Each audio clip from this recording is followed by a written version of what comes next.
का स्वागत है आपके अपनी YouTube चैनल संस्कार चैनल पर। और आज हम सब बात करने वाले बीएड सेकंड ईयर वालों में, जिसमें हम बात करेंगे सरबदृश सामग्री के बारे में।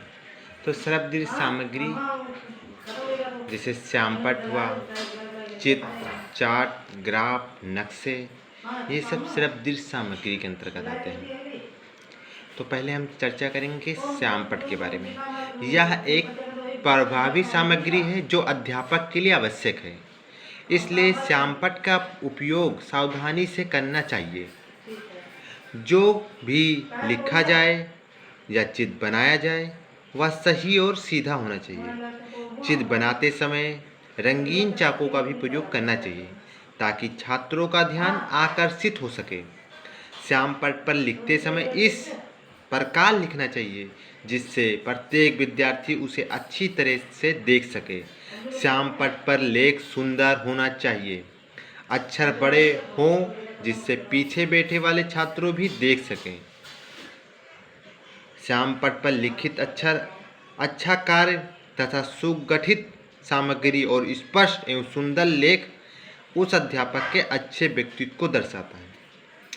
जैसे अगर आप शिक्षण कार्य कर रहे हैं तो श्यामपट्ट कौशल आपको आना चाहिए। श्यामपट्ट कार्य करते समय आपकी श्यामपट्ट में सुधार करने के लिए आपको सुंदर, सुलेख और ऐसा शिक्षण श्यामपट्ट का प्रयोग करना चाहिए कि जिससे सभी को समझ में आए।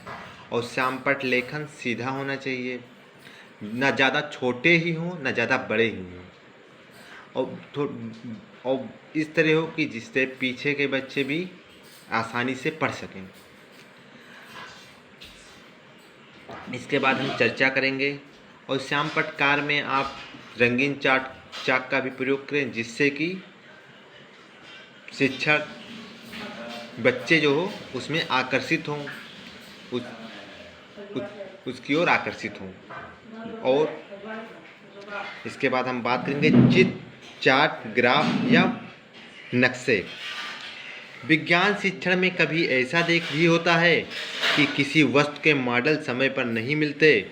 उस स्थिति में अध्यापक को चित्र, चार्ट, ग्राफ आदि के माध्यम से अपना काम चलाना पड़ता है और पाठ का विकास किया जाता है। चार्ट, चित्र जो श्यामपट्ट पर शीघ्रता से नहीं खींचा जा सकता, पहले से ही बनाकर या बना हुआ लेकर विद्यार्थियों को पढ़ाया जाता है। इसलिए चित्र तथा चार्ट हमेशा रंगीन तथा आकर्षक होने चाहिए। इसमें प्रकरण से संबंधित सभी बातों का सूक्ष्म विवरण भी आवश्यक होना चाहिए। चित्र ना अधिक बड़ा हो ना ही अधिक छोटा होना चाहिए। कक्षा तथा श्यामपट्ट की दृष्टि से उचित आकार का होना चाहिए। चार्टें हो या चित्र हो स्पष्ट होना चाहिए ताकि बालकों को देखने वालों को प्रभावित कर सकें। अध्यापक जब कक्षा में पढ़ाता है तो पाठ को रोचक, स्पष्ट और आकर्षक बनाने के लिए विभिन्न प्रकार के चित्र तथा चार्ट दिखलाते हैं।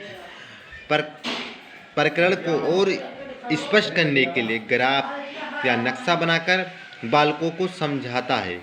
इसलिए कक्षा में इस प्रकार बनाए हुए ग्राफ आदि सही और स्पष्ट होने चाहिए।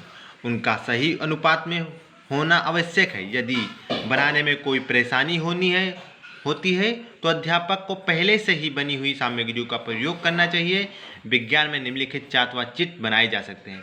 विभिन्न नियमों और सूत्रों को बतलाने वाले चार्ट, विभिन्न प्रकार के गैसों की प्रयोगशाला विधि से संबंधित चार्ट, विभिन्न प्रकार के उपकरणों के चार्ट, वैज्ञानिकों के चित्र, भौतिकी में बड़े बड़े उपकरणों यंत्रों के चित्र।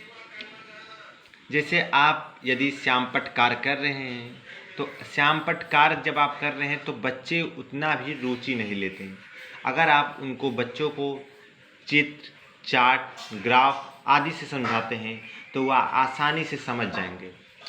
तो शिक्षण सहायक सामग्री के रूप में ये कार्य करता है, यानी कि शिक्षण सहायक सामग्री के रूप में ये कार्य करता है। और जैसे आप चार्ट में शिक्षण के सूत्रों को लिख सकते हैं, सूत्रों को बतलाने के लिए लिख सकते हैं, गैसों के समीकरण को लिख सकते हैं, और जैसे कोई भी चीज़ नक्शा बना भी सकते हैं आप। तो यानी शिक्षण एकदम प्रक्रिया को प्रभावी बनाने के लिए भी चित्र, ग्राफ, चार्ट, मॉडल आदि का प्रयोग करके आप प्रभावी बना सकते हैं। और चित्र, चार्ट, ग्राफ आदि ये सब रंगहीन होने चाहिए, जिससे कि बच्चे रंगीन होने चाहिए, रंगहीन नहीं, कि जिससे बच्चे उसमें रुचि लें। इसके बाद फिर मॉडल के बारे में हम बात करेंगे। विज्ञान शिक्षण में बालकों को प्रत्यक्ष वस्तुएं देखने की बड़ी उत्सुकता होती है। वे उपकरण, यंत्रों तथा बहुत वास्तविक मशीनों को देखकर प्रत्यक्ष अनुभव करना चाहते हैं। इस कार्य के लिए प्रयोगशाला तथा विभिन्न स्थानों पर बालकों को ले जाकर भी दिखलाया जा सकता है। बालक उन्हें देखकर प्रत्यक्ष अनुभव करना चाहते हैं। इस कार्य के लिए प्रयोगशाला तथा विभिन्न स्थानों पर बालकों को ले जाकर भी दिखलाया जा सकता है। बालक उन्हें देखकर भली भांति परिचित हो जाते हैं और उनके लिए काफ़ी उपयोगी साबित होते हैं। जब किसी कारणवश प्रत्यक्ष वस्तुओं का प्रयोग संभव नहीं होता, तब बालकों को उन वस्तुओं का मॉडल दिखलाए जाते हैं, जो छोटे आकार में बनाए जाते हैं और उनको खोलकर देखने में हर अंग उसका स्पष्ट दिखलाता है। मॉडल वास्तविक वस्तुएं की नकल होती है। आंतरिक रचना भी इस प्रकार की जाती है जो मूल प्रतिमान या वस्तु से मिलती है।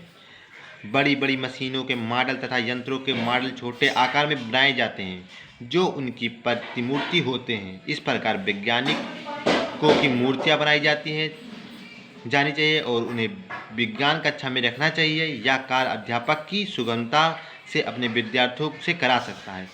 वास्तविक वस्तुएं, मशीनें तथा विज्ञान यंत्र इतने बड़े होते हैं कि उनको कक्षा में लाई नहीं जा सकती। ऐसी स्थिति में उनके मॉडल बनाकर मॉडल आकार के ही काम आते हैं। जैसे रेल का इंजन मॉडल द्वारा कक्षा में पढ़ाया जा सकता है और बालकों को पूरी तरह से समझाया भी जा सकता है इसी प्रकार हवाई जहाज को छोटे छोटे मॉडल पर द्वारा पढ़ाया जा सकता है। जैसे अगर आप बच्चे को कोई भी चीज़ ज्ञान कराना चाहते हैं तो वह पर किसी भी चीज़ को, बड़े चीज़ मशीन यंत्र को आप आसानी से नहीं दे सकते, या उनको प्रत्यक्ष ज्ञान कराने के लिए अगर आप प्रत्यक्ष ज्ञान कराते हैं तो बच्चे आसानी से उसे समझ जाते हैं। तो जैसे अगर आपको रेल के इंजन के बारे में कुछ बताना है तो आप बच्चों को रेल के इंजन के छोटा मॉडल बनाकर आप प्रस्तुत करेंगे तो वो आसानी से समझ जाएंगे। जैसे हवाई जहाज़ को बारे में कुछ बताना है तो आप अगर हवाई जहाज़ के मॉडल तैयार करके छोटे पार्ट को दिखाकर अगर आप करेंगे तो वो आसानी से समझ आएंगे। और अगर आप बच्चे को मॉडल दिखाकर किसी भी चीज़ को पढ़ाते तो वो आसानी से समझते हैं। इसी को मॉडल के जैसे आप भारत के जैसे कहाँ पर जल है, कहाँ पर वर्ष, कहाँ पर कैसा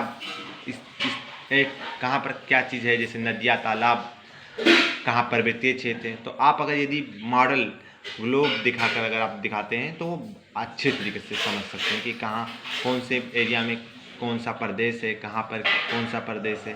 तो ये मॉडल आप दिखाकर करेंगे तो वो प्रभावशाली हो जाएगा और बच्चे आसानी से समझ भी जाएंगे। अगर आप सभी को चैनल अच्छा लगा हो तो प्लीज़ लाइक, सब्सक्राइब अवश्य कीजिए। Thanks for watching.